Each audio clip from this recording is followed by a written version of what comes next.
అదానీ కంపెనీలు కరెంటు ఒప్పందాలు పొందేదానికోసం రాష్ట్ర ప్రభుత్వాలకు ఇచ్చిన భారీ లంచాల కుంభకోణం బయటకు వచ్చింది. ఇది అమెరికన్ ఏజెన్సీ బయటపెట్టిన కుంభకోణం.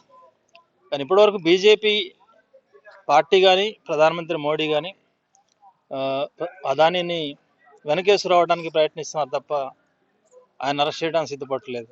ఇది దేశానికి అవమానకరం. పైగా వాళ్ళు అదానీ జోలికి రావడం, అదానీని విమర్శించడం అంటే భారతదేశాన్ని విమర్శించడం, భారతదేశ అభివృద్ధిని కించపరచడం అనే పద్ధతిలో మాట్లాడుతున్నారు. ఇది చాలా తప్పు.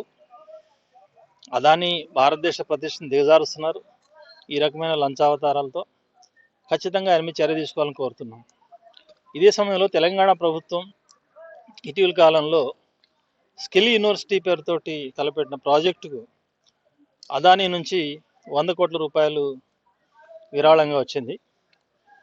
ఈ అదానీ ఈ రకంగా బదనాం కావడం, అక్కడ లోక్సభలో ప్రతిపక్ష నాయకుడిగా ఉన్న కాంగ్రెస్ నాయకుడు రాహుల్ గాంధీ దాని మీద జేపీసీ వేయాలని డిమాండ్ చేయడం నేపథ్యంలో ఇక్కడ కాంగ్రెస్ ముఖ్యమంత్రి ఈ 100 కోట్ల విరాళాన్ని నిరాకరిస్తున్నాం, మేము అది వాపసు ఇస్తున్నామని చెప్పడం చాలా మంచి విషయం.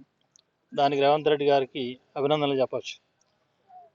కానీ అదే సమయంలో నా ప్రశ్న రేవంత్ రెడ్డి గారికి ఏంటంటే, 100 కోట్లు ఆయన ఇచ్చిన విరాళం తిరస్కరించారు సరే, కానీ ఈ మధ్యకాలంలో పెట్టుబడిదారులతో జరిపిన సమావేశంలో దావోస్లో ఇదే అదానీతో 12,000 కోట్ల రూపాయల పెట్టుబడులు తెలంగాణకు తీసుకురావడానికి ఒప్పందాలు జరిగినాయి.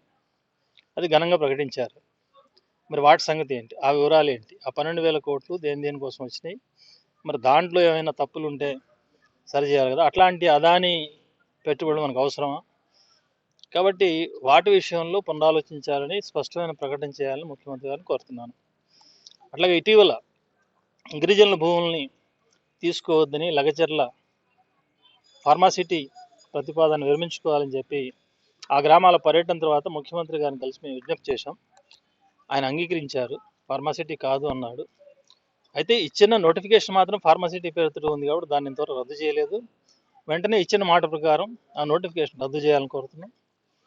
అట్లాగే అక్కడ ఇండస్ట్రియల్ పార్క్ కోసం ఏర్పాటు చేయాల్సి వస్తే కూడా ఈ భూములు కాకుండా వేరే భూములు తీసుకోవడానికి కూడా ఆయన సిద్ధత వ్యక్తం చేశారు, సంతోషం.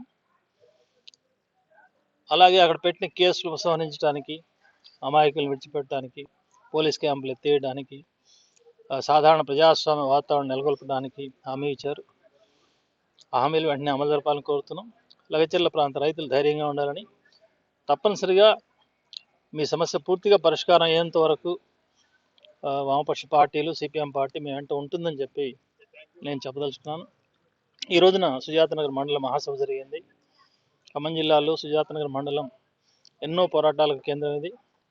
భవిష్యత్తులో ఈ మండలంలో సిపిఎం మరింత అభివృద్ధి కోసం ఈ మహాసభ ఉపయోగపడాలని సిపిఎం రాష్ట్ర కమిటీ తరఫున శుభాకాంక్షలు తెలియజేస్తున్నాను.